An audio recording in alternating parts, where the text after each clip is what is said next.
Class 8 आप सभी का स्वागत है कक्षा में।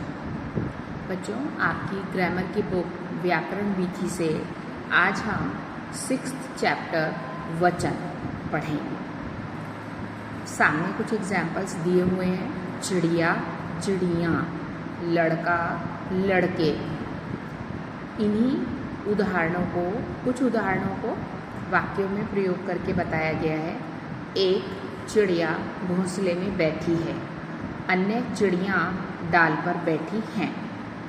एक लड़का गेंद फेंक रहा है, अन्य लड़के गेंद पकड़ने के लिए उछल रहे हैं। बच्चों, चिड़िया तथा लड़का इन संज्ञा शब्दों से उनकी संख्या एक होने का बोध होता है। चिड़ियाँ तथा लड़के शब्द से उनकी संख्या एक से अधिक होने का बोध हो रहा है। वचन से संज्ञा पदों का एक या एक से अधिक होना ज्ञात होता है। इस तरह से हम इसे इस तरह से डिफाइन कर सकते हैं, इसकी परिभाषा दे सकते हैं। संज्ञा या सर्वनाम शब्द के जिस रूप से व्यक्ति, वस्तु या पदार्थ के एक या अनेक होने का बोध हो उसे वचन कहते हैं। बच्चों, अब हम जानेंगे वचन के भेद। हिंदी में वचन के दो भेद होते हैं। पहला एक वचन और दूसरा बहुवचन।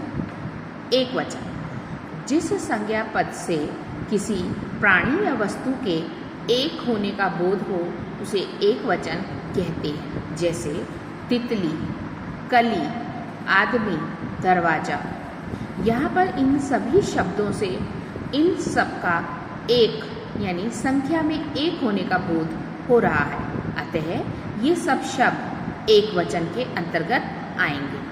बहुवचन जिस संज्ञा पद से प्राणी या वस्तु के एक से अधिक होने का बोध हो उसे बहुवचन कहते हैं। जैसे बिल्लियाँ, बोतलें, बच्चे, पुस्तकें आदि।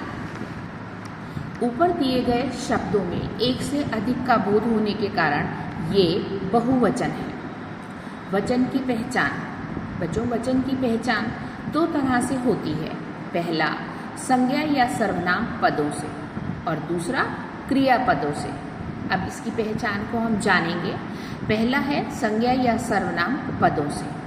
संज्ञा या सर्वनाम शब्दों के रूप से उनके एक या अधिक होने का बोध होता है। जैसे लड़की बैठी है, लड़कियाँ बैठी हैं।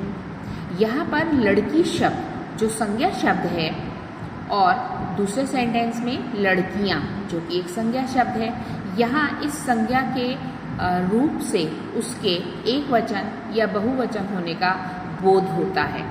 वह घर जाएगा, वे घर जाएंगे।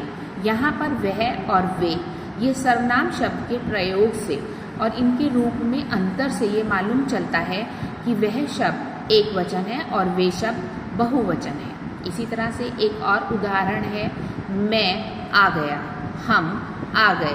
तो उसमें मैं और हम ये एक वचन एवं बहुवचन के अंतर को पूरे अच्छे से हमें दिखा रहा है। दूसरा है क्रियापदों के प्रयोग से। कुछ संज्ञा शब्दों का रूप एक वचन तथा बहुवचन दोनों में एक सा रहता है। इस प्रकार के शब्दों का वचन जानने के लिए क्रिया शब्दों का रूप देखना पड़ता है। जैसे मोर नाच रहा है और दूसरे वाले वाक्य में मोर नाच रहे हैं। तो बच्चों, आप देखते हैं एक साइड पर एक पिक्चर है, मोर नाच रहा है। यहाँ पर मोर शब्द एक वचन और बहुवचन दोनों ही रूपों में इसका रूप केवल मोर रहता है। अतः यहाँ क्रियापद के प्रयोग में जो अंतर है उससे ये मालूम चलता है कि हमारे संज्ञा में वचन एक वचन है अथवा बहुवचन। दूसरी ओर मोर नाच रहे हैं, तो रहे और है जिस पर हमने अनुस्वार चिन्ह का प्रयोग किया है ये आपका बहुवचन में आता है। इस तरह से नाच रहा है से संज्ञा पद के एक वचन होने का बोध होता है और नाच रहे हैं से बहुवचन होने का बोध होता है। ठीक है, और यहाँ पे संज्ञा शब्द दोनों ही वचनों में एक समान आया, तो इसलिए सिर्फ क्रिया शब्द को देखकर ये ज्ञात होता है कि यह संज्ञा शब्द या संज्ञा रूप एक वचन है अथवा बहुवचन के रूप में प्रयुक्त किया गया है। तो बच्चों ये हमने जाना वचन के रूप को, जो कि हिंदी में एक वचन एवं बहुवचन है। वचन के प्रयोग संबंधी अनेक नियम होते हैं बच्चों, इसको हम नेक्स्ट वीडियो में जानेंगे। Till then good bye.